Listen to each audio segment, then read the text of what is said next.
Hello, this is part 2 of Zuko X Firebender Listener. So please like, share, and subscribe, and enjoy.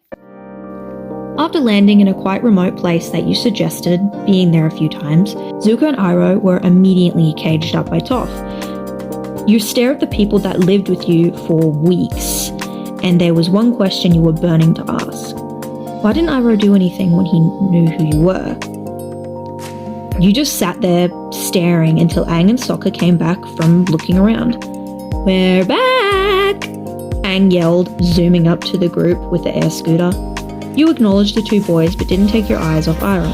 Iroh soon looked back at you with a sad expression. Your eyes widened at the genuine upset in his eyes as Katara, Toph, Aang and Sokka came up to you. "So, why were you with Yin?" Katara asked, glaring at Zuko. "They didn't know who we were and let us stay." Zuko said, looking at the ground. "Iroh." You said, making Zuko look up at you as Iroh nodded in acknowledgement. "You knew who I was," you started, making Iroh look away. "Why didn't you do anything?" you questioned. Iroh sighed. "Because I regret what happened to you." Your eyes shot wide at his sudden sincerity. He looked back at you. "Yin, I am truly sorry for what my brother did, and that I didn't try and stop it." Iroh explained, sadness and sincerity in his voice. Your shoulders slumped. You never imagined getting an apology, especially such a real-sounding one. Iroh spoke once again. "Please, let my nephew stay with you. And if it helps, I'll leave." "Uncle!" Zuko snapped, cutting Iroh off. Iroh simply put a hand up and smiled. Everyone looked at me. "Yes, please. I need a firebender teacher." Aang was the first to agree, quickly getting smacked at the back of the head by Sokka. "What? I do!" Aang yelled. Katara sighed as Toph just simply nodded. "Does," Katara said, looking at Sokka, annoyance in her tone. Sokka groaned, throwing his arms up dramatically in defeat. "Well, I guess that settles it," you say, looking at Iroh and Zuko. "You can stay, Iroh," you said, standing up. "It doesn't mean I forgive you. Ever," you said threateningly, glaring at Iroh from the corner of your eye. Time skip. It's been 5 days since Zuko and Iroh officially joined to help Aang with firebending, even though Zuko is the only one that really did so.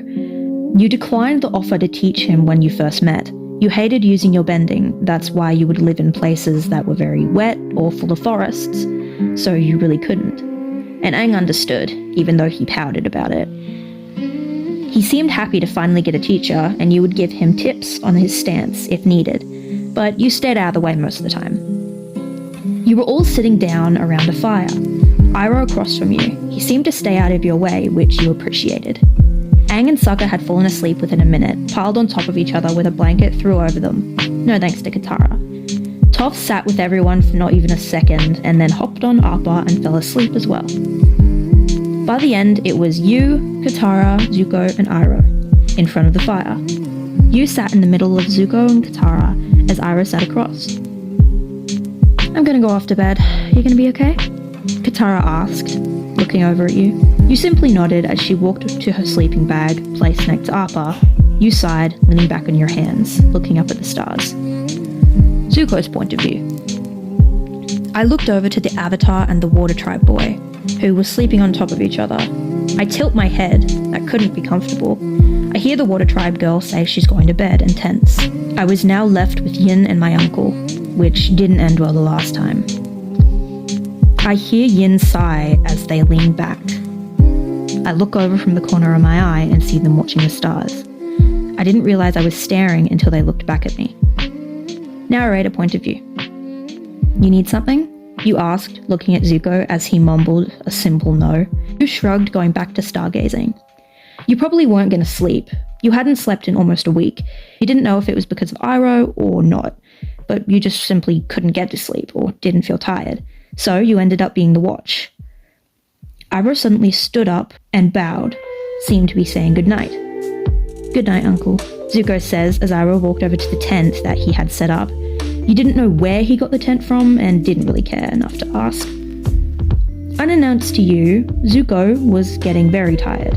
He didn't know why he didn't just go to bed, but he felt that he couldn't because you were up. He didn't know why he cared so much. His eyes became hard to hold open, as he felt his head fall to the side, landing on something. He didn't mind.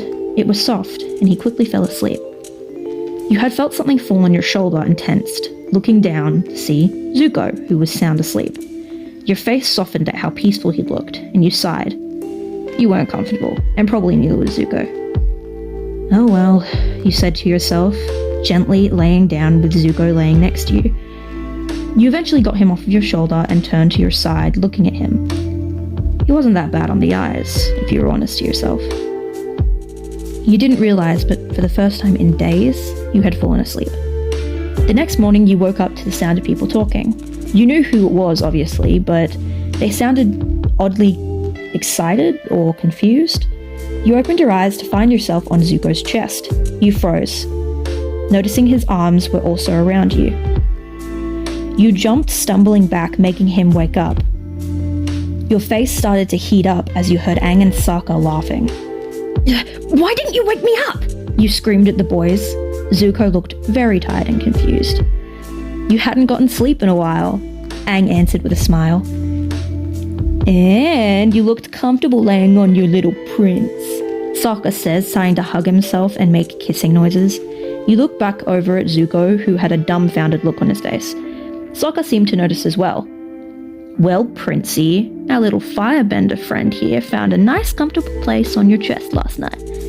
And your arms around them," Sokka says, clapping his hands together and swinging his hips around, still making kissing noises. Zuko's eyes made contact with you, and you swore you saw it all click in his head as his eyes widened and his cheeks went red. He quickly looks away from you, as all you do is sigh, standing up and walking over to him, putting your hand out where he was on the ground. He looked up at you as you simply looked away, blush still on your cheeks. Zuko reluctantly takes your hand and you help him up and make eye contact for a split second. Guys, we have a problem," you hear Toph in the distance.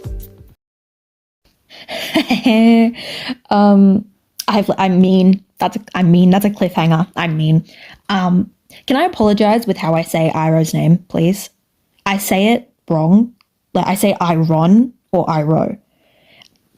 Don't mind how I say it. I just simply can't pronounce his name. You know who I'm talking about. That's all that matters.